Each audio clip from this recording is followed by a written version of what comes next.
What do you like about where your team's at right now, and as you kind of get into your third season with some of the guys that you've had for a few years now? Yeah, it's different year three. The kids understand the expectations. You've went through it for 2 years now, and so just the level of effort and practice is where it should be.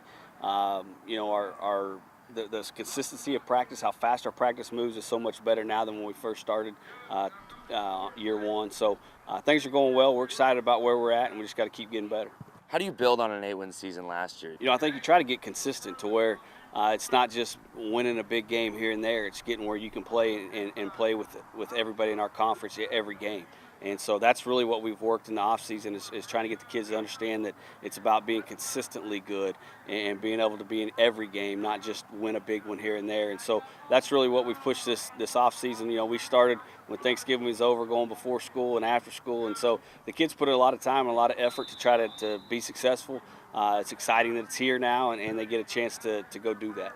Who are some kids you might have lost to graduation last year, maybe some holes you're looking to fill this season? Yeah, I think there's a lot of key players from last year. Offensively, Connor Sanders was our back, and he carried a lot of the load, and so losing him is tough. He was really good after contact, and then Gunnar Ellison was one of our receivers that was the main threat, in our passing game. So those two guys offensively, Cooper Douglas and Dean Markham defensively were two key guys for us.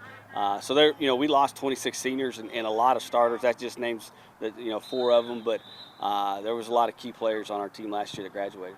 Who are you kind of looking to this year as leaders and kind of playmakers on this squad? Yeah, we've got several offensively.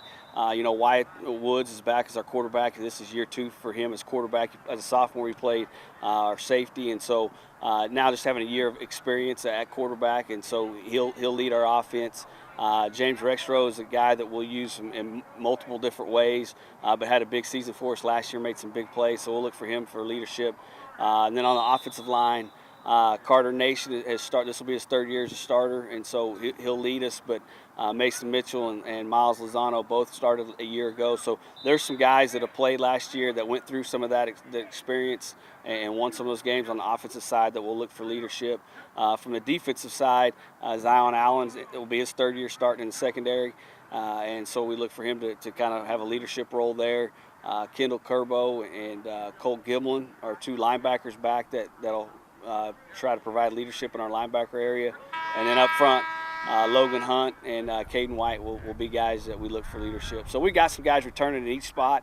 We just, we obviously graduated a lot as well. With graduating a lot, how much does that help, though, having an 8-win season, kind of showing these younger guys what Republic can be as they kind of fill into those holes this year? Yeah, I think there's no doubt going through that experience as a team and winning those games, and some of them were really close and exciting for them to get to be a part of that and understand what it took to get there, and then the level of execution it took to actually win the game. And so that experience and that feeling afterwards of winning it is something that's, until you've done it, it's hard to know what that feels like. So now a lot of our kids have went through that, and they saw what the community, how it rallied behind them, and the excitement. And, I know they're hungry to try to get some of those again this year.